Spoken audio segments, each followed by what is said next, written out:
बिस्मिल्लाहिर्रहमानिर्रहीम अस्सलामु अलैकुम अल्लाहुम्मा सल्ली अला आले मोहम्मद सल्लल्लाहु ताला अलैहि वसल्लम। भली कार ताकि जैसे प्रोग्राम स्ट्रेट फॉरवर्ड वे तलहा जो तोई में अॼु असां ॾिठोसीं कि इत्तेहादी हुकूमत जंहिंखे असां PDM 2.0 बि चवंदा आहियूं उन जो पहिरियों इख़्तिलाफ़ साम्हूं आयो पीपल्स पार्टी ऐं PMLN जे दरमियान ऐं उहो हुयो इरसा जे मथां, इरसा जे चीफ जे मथां। ज़फ़र महमूद साहब जी हायरिंग कई वई प्राइम मिनिस्टर हाउस मां।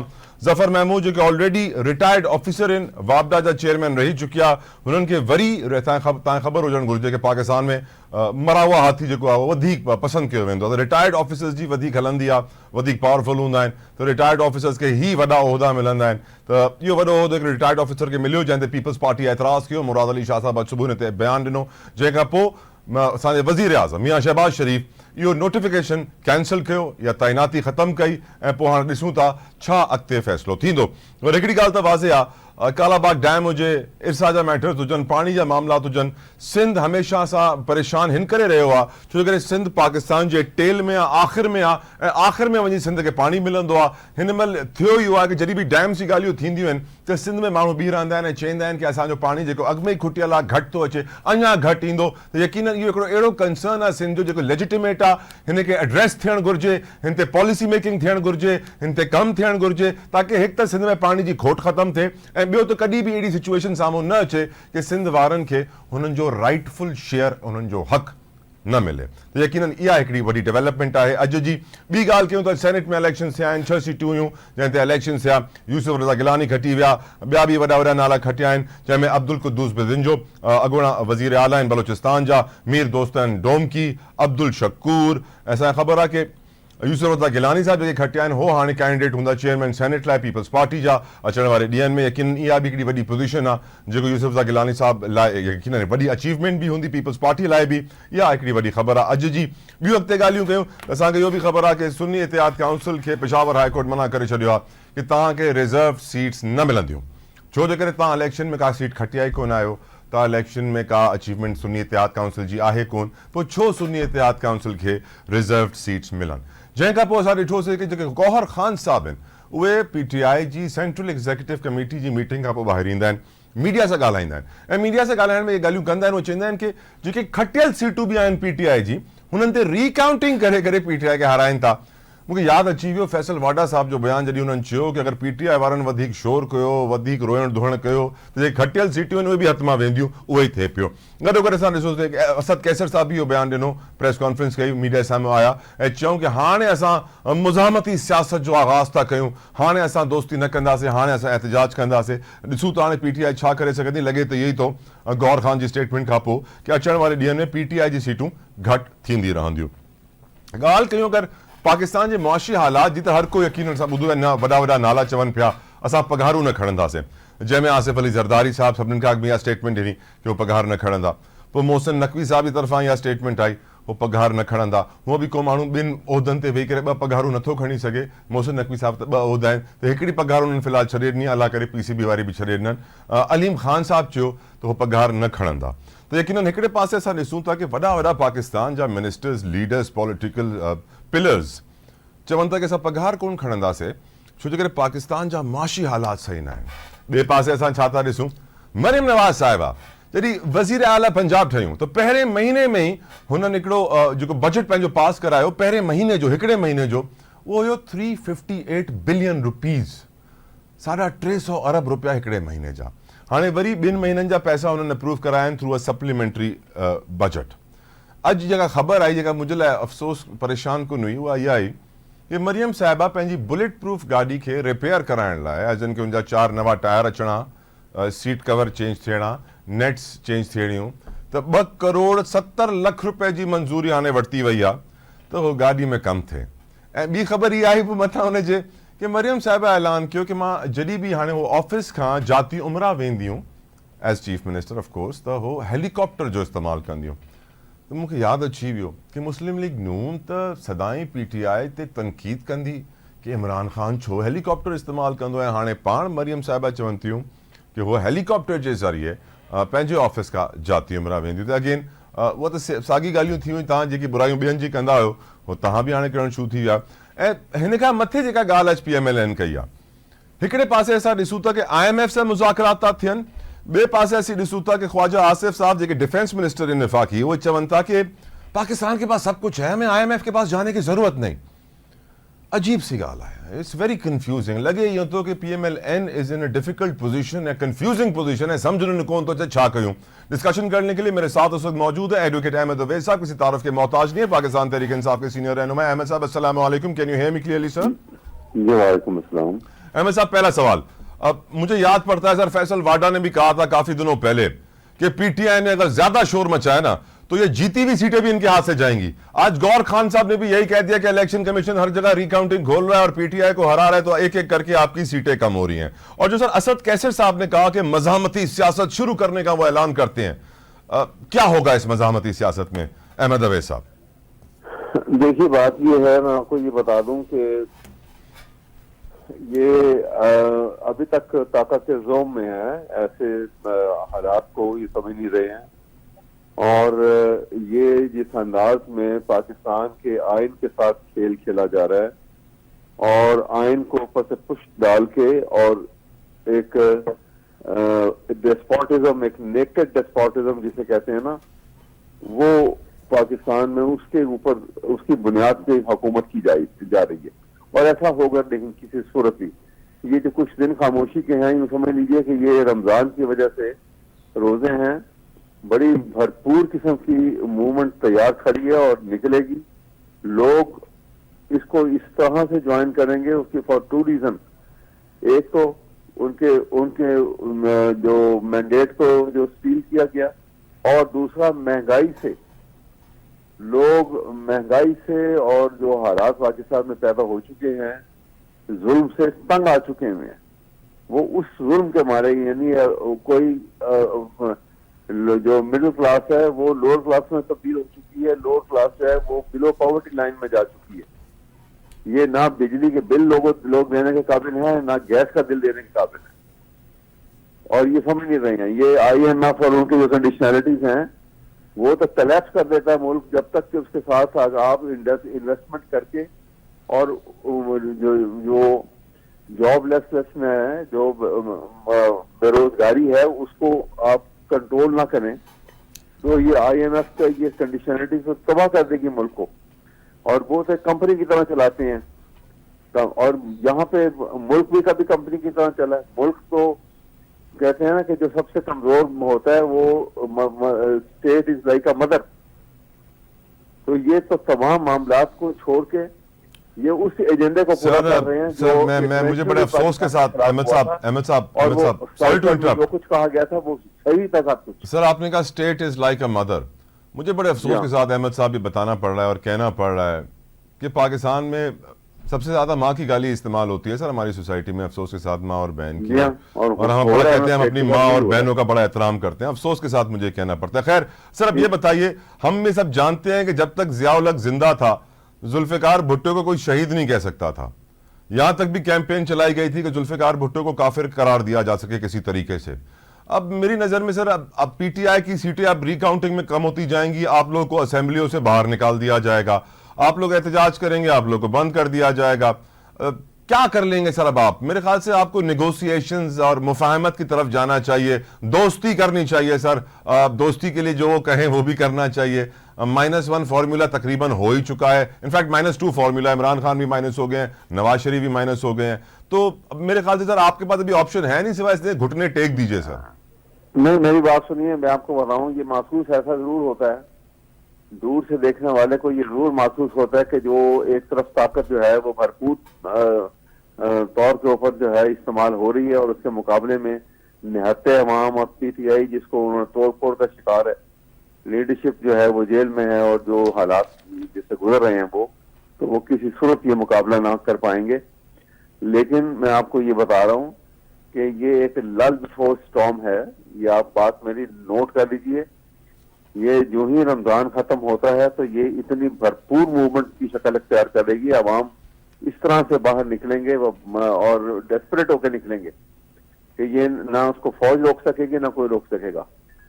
वो जैसे कहते हैं ना कि फौज हक को कुचल नहीं सकती, फौज चाहे किसी यजीद ही की हो, ये वो सूरत हाल पैदा हो रही है और ये अंदाजा नहीं है इसका, इसको अदराक नहीं है अभी। ये समझते हैं कि ये सब एक यानी एक से एक बड़ा मकार और चोर जो पाकिस्तान के एसेट के साथ जो खेल खेल चुके हैं, जो पाकिस्तान के नेशनल एक्सचेकर के ऊपर डाके मार चुके हैं, उन सारों के आज हुक्मरान बना दिया दोबारा से यहाँ पे। तो ये मुल्क ऐसा नहीं चलता कभी। सर आप ऐसी बात करेंगे तो मुझे नहीं लगता, कहाँ चलेगा अहमद साहब, मुझे नहीं लगता आपको 23 मार्च को जलसा करने दिया जाएगा अगर आप ऐसी बातें करेंगे। हाँ नहीं साहब, वो वक्त आ जाएगा, ये वो करने तो नहीं देंगे, लेकिन ये ताकत जब टिल्ट करती है ना एक से दूसरी तरफ, जब आवाम एक दूसरी शक्ल में सामने आएंगे, अभी तो आवाम के खौफजदा हैं, लेकिन जब ये खौफ जो है जब निकलेगा और वो नफरत से का इजहार होकर सामने आएगा, तो नफरत, आपको पता है कि दुनिया में आप इंसानी साइकोलॉजी को देखें तो दो चीजें जो हैं वो एग्रेशन पैदा करती हैं इंसान के अंदर, नफरत और मोहब्बत इंसान के अंदर एग्रेशन पैदा करती है। शायद इसीलिए कहते हैं sir everything is fair in love and war, इसीलिए शायद कहते हैं sir everything is fair in love and war. जी हाँ। सर ये बताइए अहमद साहब ये बताइए, एक तरफ नून लीग की हुकूमत IMF से मुज़ाकरात कर रही है, दूसरी तरफ नून लीग के वजीर दिफा ख्वाजा आसिफ कहते हैं कि IMF के पास जाने की जरूरत नहीं, हमारे पास सब कुछ है। अजीब सी बात नहीं लगी सर आपको ये? वो जी वो क्या बताएं आपको, यही तो मैं कह रहा हूँ आपसे कि इनको ना किसी को ये अदराक है और वो समझ रहे हैं कि पीछे फौजी डंडा चल रहा है तो सब कुछ ठीक हो रहा है। और जो तबाही आ रही है वो ये आ रही है कि पाकिस्तान की इकोनॉमी इतनी हद तक खराब हो चुकी है कि जो उनका एजेंडा फौरन था कि पाकिस्तान आर्म फोर्सेस का बोझ ना बर्दाश्त कर सके और आर्म फोर्सेस को आवाम की नजरों में इतना डिस्ग्रेस कर दो कि वो एक डिस्क्रेडिट हो जाए वो पाकिस्तानी कौम की नजर में। ये इतना घिनौना और खतरनाक खेल है और तकलीफ दे खेल है। मुझे तो दुख होता है ये सोच के भी। ये बताइए सर कि आपके लीडर को हमेशा कहा जाता था हेलीकॉप्टर इस्तेमाल करते हैं बनी गाला जाने के लिए, आज मरियम साहिबा ने भी कह दिया कि वो इस्तेमाल करेंगी हेलीकॉप्टर जाती उमरा जाने के लिए। अब वो अभी तो वो क्या कुछ करेगी, अब वो देखेंगे। वो अब आप यहाँ से अंदाजा लगा लेना इनके वालिद ने क्या किया था पाकिस्तान में। जब ये 2016 की बात है, ये नवाज शरीफ प्राइम मिनिस्टर था और ये गया था वहां पर UNO का सेशन अटेंड करने के लिए न्यूयॉर्क, और उसी साल बजट सेशन में पार्लियामेंट की फोरम के ऊपर ये ऐलान किया गया कि poverty line in Pakistan has gone up to 42.3%। इसका मतलब था कि तकरीबन 9.5 करोड़ लोग बिलो पॉवर्टी लाइन जिंदगी गुजार रहे। अहमद साहब हम डिफॉल्ट होते होते बचे, फिर भी हमारा निगरान वजीर आजम आईफिल टावर पे डिनर करने के लिए जहाज घुमा देता है लंदन से, वो अपने बच्चों को सैर कराने के लिए। वो तो सर हमें आदत है ना जरा अय्याशी की कराने के लिए। अब मुझे ये बताइए सर, अब ये बताइए एक और इंपॉर्टेंट क्वेश्चन है। देखिए ना, एक तरफ हम देख रहे हैं जरदारी साहब ने कहा वो तनख्वाह नहीं लेंगे, मोहसिन नकवी ने कहा वो तनख्वाह नहीं लेंगे, अलीम खान ने कहा वो तनख्वाह नहीं लेंगे, मरियम साहिबा ने आते ही अपने पहले महीने का बजट अप्रूव करवाया 358 बिलियन का, फिर 2 महीनों के मजीद बजट के लिए सप्लीमेंट्री बजट आ गया, वो भी 700 अरब रुपए का। अब उन्होंने सर अपनी गाड़ी रिपेयर करवाने के लिए बुलेट प्रूफ तकरीबन 3 करोड़ रुपए मांग लिया और अप्रूव भी हो गए हैं कि गाड़ी के टायर नए लगे, सीट कवर, शीशे विशे सही हो जाए, सब कुछ नया हो जाए। तो 20 लाख रुपए का एक टायर पड़ता है उसका। जी हाँ सर, तो मेरा सवाल ये, अच्छा 20 लाख का तो मर्सिडीज का है, शायद लैंड क्रूजर है, तो बताया जा रहा है 30-35 लाख का अब ये टायर पड़ रहा है। अब क्या बताएं सर। अब सवाल ये है कि इतनी शाह खर्चियों के बाद वो जो निगहबान का राशन का पैकेट है सर, उसमें मुश्किल से 5 चीजें आधी सी बोरी है कट्टे की, और वो ऐड चलती है तो लगता है कि सर पूरी कट्टे की बोरी भरी हुई है। आखिर ये जिस तरीके से पैसे खर्च कर रही है मरियम साहिबा, उनको देख के लग नहीं रहा है कि मुल्क मुआशी बहरान से गुजर रहा है sir?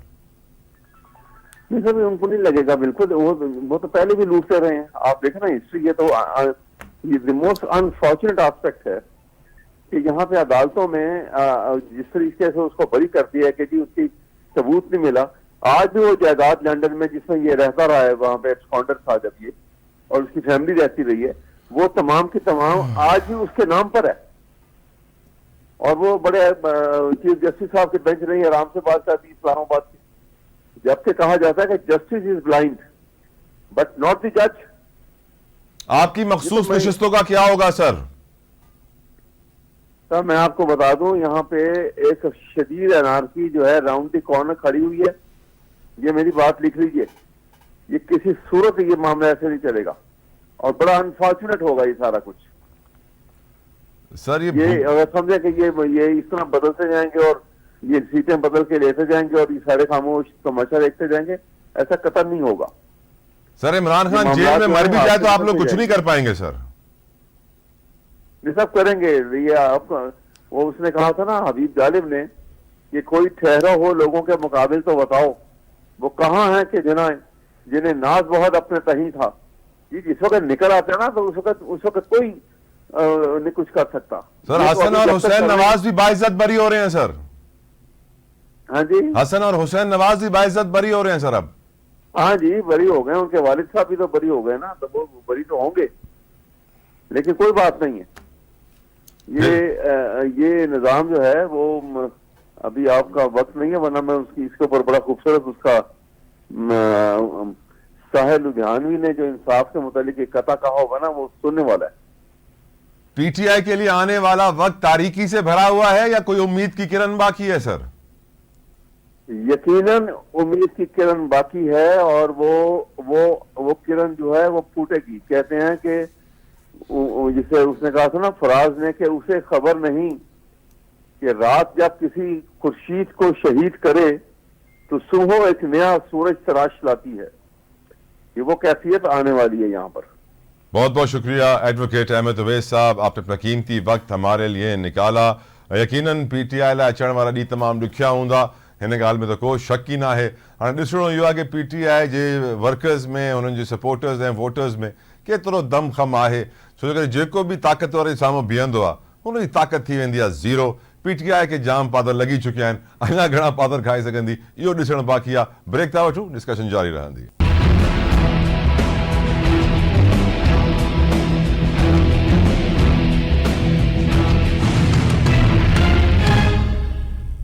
Welcome back to straight forward with Talha Jathaur. यकीनन मैं आपको प्रोग्राम में जैसे पहले बताया कि एक तरफ हम देख रहे हैं कि मुस्लिम लीग नून की हुकूमत IMF वफ्द के साथ मुज़ाकरात कर रही है, दूसरी तरफ मुस्लिम लीग नून के वजीर दिफा कह रहे हैं कि हमारे पास सब कुछ है, IMF के पास जाने की जरूरत नहीं है। बाकी खबरें ये आ रही हैं कि IMF ने कहा है फर्टिलाइजर प्लांट्स को जो सस्ती गैस दी जा रही है वो बंद की जाए, तशवीश का इजहार किया है। हमें याद रखना चाहिए बिलावल भुट्टो जरदारी साहब ने अपनी पॉलिटिकल कैंपेन में ये कहा था कि ये जो एग्रीकल्चर रिलेटेड सब्सिडी है ये बड़े बड़े लोगों के बजाय छोटे किसानों को ग्राउंड लेवल पे दी जाए ताकि उससे ज्यादा फायदा उठाया जा सके। आज IMF भी तकरीबन वही बात कर रहा है। लेकिन उसके अलावा IMF ने जो पहले ये कहा गया था कि 1300 अरब रुपए के इजाफी टैक्स, अब बताया जा रहा है कि शायद इससे भी ज्यादा बड़ा फिगर हो। ये टैक्सेस का बोझ जो आवाम पे डाला जा रहा है। डिस्कशन करेंगे, हमारे साथ मौजूद है, किसी तारुफ के मोहताज नहीं है, बहुत बड़े माहिर मुआशियाती मैं उन्हें कहूंगा, स्टॉक मार्केट के बहुत बड़े प्लेयर जफर मोतीवाला साहब। बहुत बहुत शुक्रिया sir for your precious time. खैरियत से जफर साहब, आपको रमजान बहुत बहुत मुबारक हो। उम्मीद करता हूं आपके रोजे अच्छे गुजर रहे होंगे। बिल्कुल अच्छे गुजर रहे हैं। जफर भाई बताओ, ये IMF के साथ जो हो रहा है सर, अभी एक तरफ नून लीग मुज़ाकरात कर रही है, दूसरी तरफ ख्वाजा आसिफ कहते हैं हमें उनके पास जाने की जरूरत नहीं है, हमारे पास सब कुछ है। What is this sir, good cop bad cop? ये बिल्कुल आपने सही कहा। क्लिंट ईस्टवुड इनमें से कोई भी नहीं है, ना बर्ट रेनॉल्ड है, ना कोई है, लेकिन ये सब क्लिंट ईस्टवुड बनने की कोशिश करते रहते हैं। अब ये जो चक्कर है ना, ये इनको पता है कि इस दफा औरंगजेब ने बड़ी अच्छी बात की है कि उसने ये कहा है कि भाई अब हम रोल ओवर और किसी और डोनर कंट्री के पास जाने की जरूरत नहीं है। वन टाइम 8 बिलियन ले लो और उसको लॉन्ग टर्म उसको उतारने की कोशिश करो। लेकिन मसला एक है बहुत बड़ा कि जैसे ये रिटेलर, होलसेलर, एग्रीकल्चर्स को टैक्स ब्रैकेट में लाएंगे तो ये तो पास ऑन कर देंगे कंज्यूमर को, फिर ये महंगाई बढ़ेगी, फिर इन्फ्लेशन बढ़ेगा। जाहिर है महंगाई का मतलब इन्फ्लेशन है, तो इंटरेस्ट रेट कैसे कम करेंगे? ठीक, पहले मैं आपसे सवाल करना चाहूंगा सेक्टर वाइज, पावर सेक्टर का मसला। हम ये सुन रहे थे, मिफ्ता साहब भी आज कह रहे थे कि पावर सेक्टर थोड़ा सा लुक्रेटिव सेक्टर है, इसके अंदर इन्वेस्टमेंट बड़ी आ जाएगी। बहुत सारे लोग, स्पेशली जो डिस्ट्रीब्यूशन कंपनीज हैं, लेस्को, हेस्को, पेस्को, शेस्को, गैसको, इन सब को खरीदने के लिए बहुत सारे लोग लाइन में आ जाएंगे। और हम सर ये भी जानते हैं कि 5000 अरब का सर्कुलर डेट है पावर सेक्टर में। लोग कहते थे या पाकिस्तान चलेगा या पावर सेक्टर। आपकी नजर में सर पावर सेक्टर का सोल्यूशन ये निकाल पाएंगे? क्योंकि प्राइवेटाइजेशन में भी सर 400 से 600 दिन लग जाते हैं, यानी 2-2.5 साल प्राइवेटाइजेशन के प्रोसेस में लगते हैं, पब्लिक प्राइवेट पार्टनरशिप। इस तरह की चीजें डील्स करने में बनते हैं। तो आपकी नजर में ये पावर सेक्टर का सोल्यूशन क्या निकलेगा जफर साहब?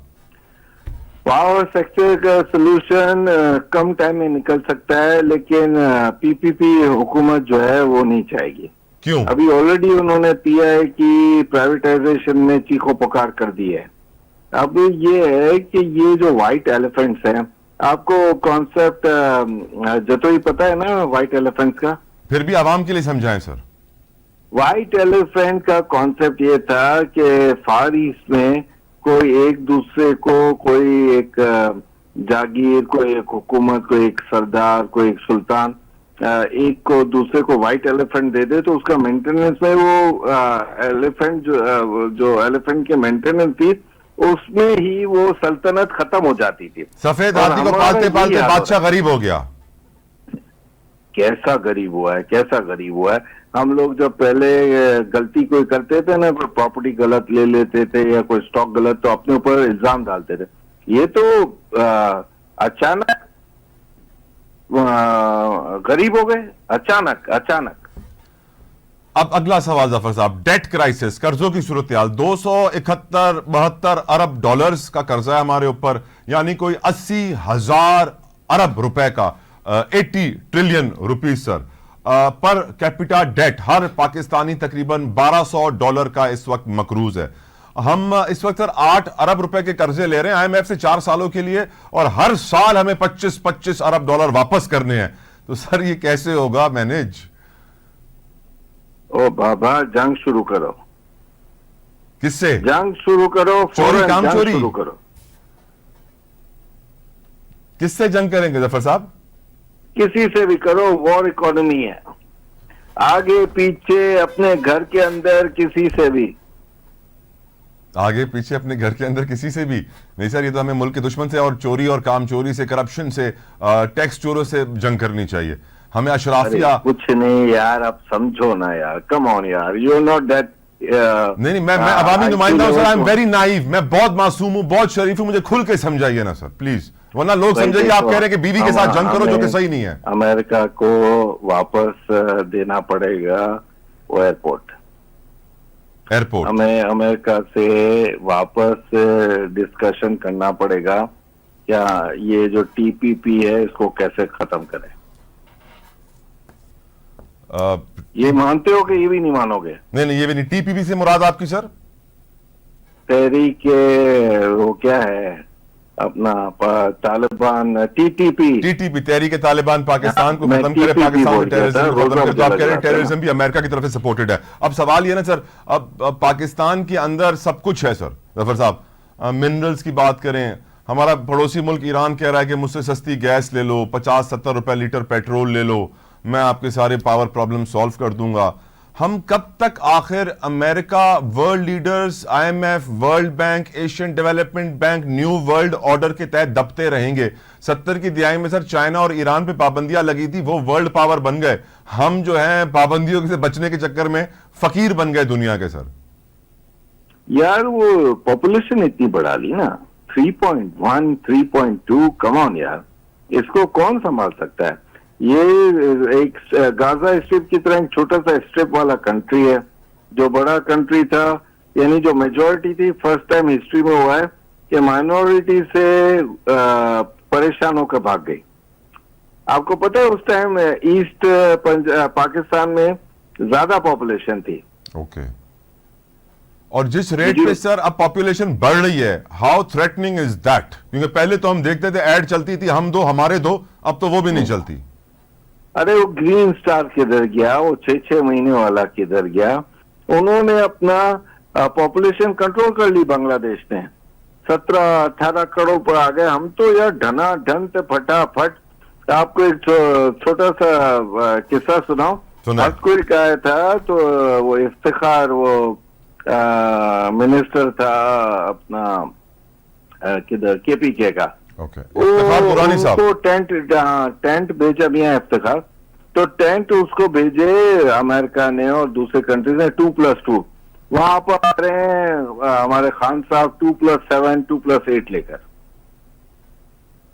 सर पॉपुलेशन से कंसर्न एक बहुत बड़ा यह है कि पाकिस्तान में आने वाले वक्त में पानी की किल्लत होगी, जिससे हमारी ज़राई ज़मीन ज़रात मुतासर होगी, जिससे सब कुछ मुतासर होगा और हम फिर से इसी वजह से इंपोर्ट बेस्ड इकोनॉमी ही रहेंगे। तो इसीलिए तो बोल रहा हूँ जंग शुरू करो, किसी से भी जंग शुरू कर दो। नहीं, किसी से ना बोले ना, लोग फिर गलत मैसेज ले लेंगे, किसी से भी कर लो, ऐसी बात ना करें। आप एग्जैक्टली बताएं, चोरी से, महंगाई से, काम चोरी से। आप समझ गए तो लोग जो मुझे सुनने वाले हैं वो भी समझ जाएंगे। जफर साहब ये बताइए, मिस्टर औरंगजेब, हमने शौकत अजीज को भी देखा है, हमने शौकत तरीन को भी देखा है, और यही वही प्रोफाइल है मोहम्मद औरंगजेब साहब की जो उनकी थी, सिटी बैंक, HBL और बड़ा जी इंटरनेशनल बैंकर। क्या आप पुरुम्मीद हैं या फिर ये भी ऊपर से ऑर्डर लेंगे और एग्जीक्यूशन करेंगे? साइन करने में एक्सपर्ट है, लेकिन द प्रॉब्लम इज दिस के साइन करने में एक्सपर्ट है, आप कह रहे हैं। एक अच्छी बात इन्होंने कही है जी। कि भाई अब ये रोल ओवर और किसी डोनर कंट्री से बात करने की जरूरत नहीं है, हमें hefty $1 बिलियन चाहिए, हमें लॉन्ग टर्म चाहिए उसको पेमेंट करने का। लेकिन उन्होंने एक जो टैक्सेशन की बात की है, होलसेल, रिटेल और एग्रीकल्चर, ये टैक्सेशन तो वापस कंज्यूमर की तरफ आ जाएगी। तो फिर ये जो टैक्सेशन कंज्यूमर पे करेगा, ये तो नहीं पे करेंगे, तो फिर महंगाई बढ़ेगी, तो फिर हमारा इंटरेस्ट रेट कैसे कम होगा? मुझे कोई इस सवाल का जवाब नहीं दे रहा है। जफर साहब, आप माशाल्लाह से बहुत सारे लोगों को इन्वेस्टमेंट एडवाइस देते हैं कि यहाँ पैसे लगाइए, यहाँ पैसे लगाइए। इस वक्त आप क्या कहेंगे? डॉलर में लगाएं, सोने में लगाएं, स्टॉक मार्केट में लगाएं, दुबई में जाके कोई प्रॉपर्टी खरीदें? क्या करना चाहिए आजकल सर? इस वक्त तो अल्लाह ताला की जो लाइन है, ज़कात में लगाएं। वो तो सर 2.5% है ना, बाकी का क्या करना है? बाकी वो जो बाकी दूसरे मांगते हैं कि भाई 7.5% पर अल्लाह तुम्हें माफ कर देगा, वो सब गलत है। सिर्फ 2.5 लगा दो। बाकी इन्वेस्ट आप कहां कर रहे हैं? आप स्टॉक में रख रहे हैं अपनी इन्वेस्टमेंट्स, डॉलर में आपने जमा किए हुए हैं, गोल्ड रखा हुआ है सर, इंटेक कहां क्या रखा हुआ है सर आपने? मैं पेंटिंग्स में कर रहा हूँ, आर्ट में कर रहा हूँ। माशाल्लाह माशाल्लाह माशाल्लाह, यकीनन सर। अब आपने इतना सारा बाकी कुछ कर लिया तो कहा paintings, diversification of portfolio is very important. नहीं, आप कभी आए मेरे घर अपनी कैमरे को लेकर, और मेरा घर म्यूजियम कहलाता है। माशाल्लाह। जफर साहब, यही मेरा एक सवाल आखिरी। एक तरफ हम सर देख रहे हैं जफर साहब, the rich is getting richer, रईस तर होता जा रहा है। 50 लाख की गाड़ी, 15 करोड़ की गाड़ी, 50 करोड़ का यहां घर, 100 अरब के बाहर घर, गरीब तर होता जा रहा है। ये डिस्ट्रीब्यूशन ऑफ वेल्थ का सोल्यूशन क्या है जफर साहब? यार इतना डर लगता है कि आपके गेट तक जाने में मिजरी आ जाती है। वो मिजरी ये है कि आपका गार्ड, आपका ड्राइवर, आपकी नौकर, उनकी मिजरी 5, 10, 15 हजार रुपए पर है, और बाकी मुल्क जो है वो ऐसी मस्तियां कर रहा है कि अब जो छोटे मोटे भी प्रॉब्लम्स आते हैं ना, जैसे किसी का फैसले में मैं बैठता हूँ, वो अब 10 करोड़ 5 करोड़ के नहीं है, 1 अरब 2 अरब 5 अरब 10 अरब 33 अरब। जफर साहब, ये मेरी शिकायत हमेशा एक ही रही है, चोरी काम चोरी। हमारे ब्यूरोक्रेटिक निजाम में जो करप्शन है, जो FBR में करप्शन है, जो कस्टम्स में करप्शन है, जो पुलिस में करप्शन है, जो इरिगेशन में है, जो सारी की सारी वजारतों में है, जिसकी वजह से हम देखते हैं नेशनल हाईवे अथॉरिटी जैसा इदारा साल में 80 अरब रुपए का नुकसान करता है, बड़े बड़े इदारे अरबों का नुकसान कर रहे हैं। वजह एक ही है, करप्शन। और इस करप्शन को रोकने वाला इदारा है नैब, वो करप्शन का सरदार प्ली बार्गेन लेके छोड़ देता है। ऐसे में हम अपने मुल्क से, क्या आपको लगता है ये PDM पार्ट 2 करप्शन खत्म करेगी? ये जो चोरी हो रही है, जो पैसा लीकेज में है, जो स्मगलिंग का सिस्टम है, क्या कुछ बदलेगा इस मुल्क में, या फिर हम सिर्फ IMF को खुश करने के लिए आवाम का कीमा निकालेंगे? यार वो एडोकिज्म वर्ड यूज करता है मेरा समझी, तो वो सही यूज करता है कि ये मुल्क अब एडोकिज्म पर चल रहा है, लेकिन पहले से ही चल रहा था, लेकिन अब एडोकिज्म में तेजी आ गई है। अब आप एडोकिज्म को उर्दू में करें, आई कांट डू इट। एडोकिज्म का मतलब सर यही है कि जब सूरत हाल आएगी, सर के ऊपर पड़ेगी, फिर ही हम फैसला लेंगे उसी वक्त on spot. Thank you so very much Zafar मोती साहब, अपना कीमती वक्त हमारे लिए निकाला, जज़ाकल्लाहु खैर। अम्मा आखिर में दुआ घुरन जी माशी हालात जी डिस्कशन थी दिया, तो मुझे बात मारे को दुआ निकरन दिया। तो जेस ताईं असां करप्शन न खत्म कंदा से, स्पेशली ब्यूरोक्रेसी में ब्यूरोक्रेट्स अॻ में जेके डिजंदा कि अगर असां पंहिंजे नाले ते वॾा घर ऐं वॾी गाॾियूं वठंदासीं, असांखे पकड़े वठंदा, पर हाणे उन्हनि को डप न, उन्हें ख़बर है कि वो ईंदा 10% वठंदा, प्ली बार्गेनिंग में थोड़ी घणी रिश्वत वेंदी ऐं पोइ असां आज़ाद थी वेंदासीं। जेसि ताईं पाकिस्तान में करप्शन जी ख़ात्मो न थींदो, कामचोरी जो ख़ात्मो न थींदो, तेसि ताईं पाण सिधे रस्ते ते न ईंदासीं। ब्रेक वठो।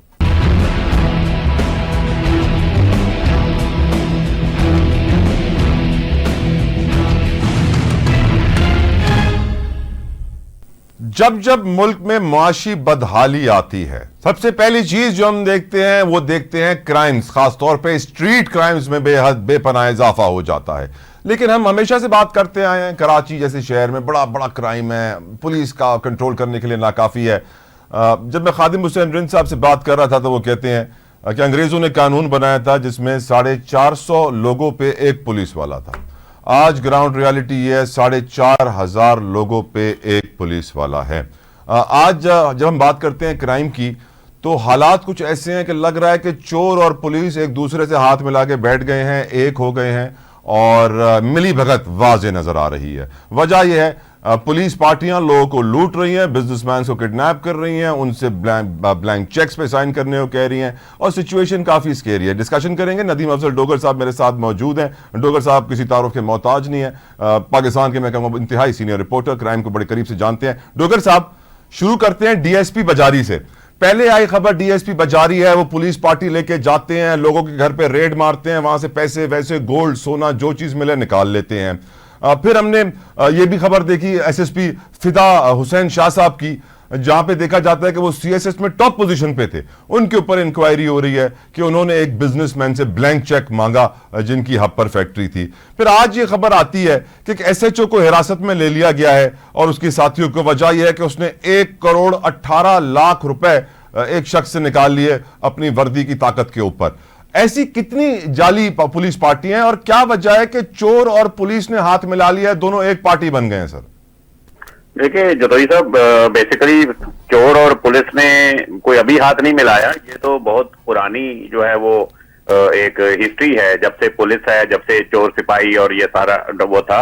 और यहाँ पहले तो होता था, हम देखते थे कि चोर डाकू ये पुलिस से मिले होते थे। अब तो दुनिया का जो हर शोबा है, हर शोबे के लोग जो है वो किसी न किसी तरीके से पुलिस से मिले हुए हैं। किसी भी शोबे में चले जाएं, पुलिस जो है वो, पुलिस की मिली भगत से जो है वो वारदातें होती हैं।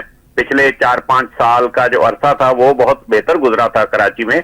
ये जो अब वारदातें हम देख रहे हैं कि पुलिस डाकू बनी हुई है, हम तो पहले जाली पुलिस की स्टोरियां देते थे कि जाली पुलिस वालों ने पुलिस की वर्दी में लोगों ने जो है वो बैंक लूट लिया या पुलिस की वर्दी में दुकान लूट ली, अगवा कर लिया, सब कर लिया। लेकिन अब तो ये सारा असली पुलिस कर रही है। ये जो वारदात आप 1,18,00,000 की कर रहे हैं, या जो फिदा हुसैन शाह की बात कर रहे हैं, या इससे पहले बाजारी वाली कहानी थी, ये तो मकसद कोर्ट में गई हैं, प्रूव हुई हैं चीजें उनके ऊपर, पुलिस वालों के ऊपर। या अभी जो अगर फिदा हुसैन शाह की बात करें, वो भी कहानी दूसरी तरफ घुमाने की कोशिश की जा रही है कि फलां वाला ये नहीं थे, फलां थे, फलां नहीं थे, फलां थे। तो बहरहाल जो आज जो डकैती की वारदात हुई है, ये नकली पुलिस नहीं थी, बिल्कुल असली पुलिस वाले थे ये, और बिल्कुल क्लियर कट उन्होंने इंफॉर्मेशन बेस्ड ये डकैती की थी। मैं समझता हूं कि अगर पुलिस वाले इस तरह बड़ी वारदातें या इस तरह की वारदातें इंफॉर्मेशन बेस्ड कर रहे हैं, तो इनका असल काम तो इंफॉर्मेशन बेस्ड डाकू पकड़ना होता है बुनियादी तौर पर। और ये जो वारदात हुई है, इसमें 9 पुलिस वाले, कम नहीं, कोई 9 पुलिस वाले इसमें मुलव्वस थे, जिनमें से 5 पुलिस वालों को गिरफ्तार कर लिया गया है। इसमें एसएचओ जो है वो भी जेर हिरासत हैं इस उसमें, क्योंकि पूरी पुलिस पार्टी उसी की थी।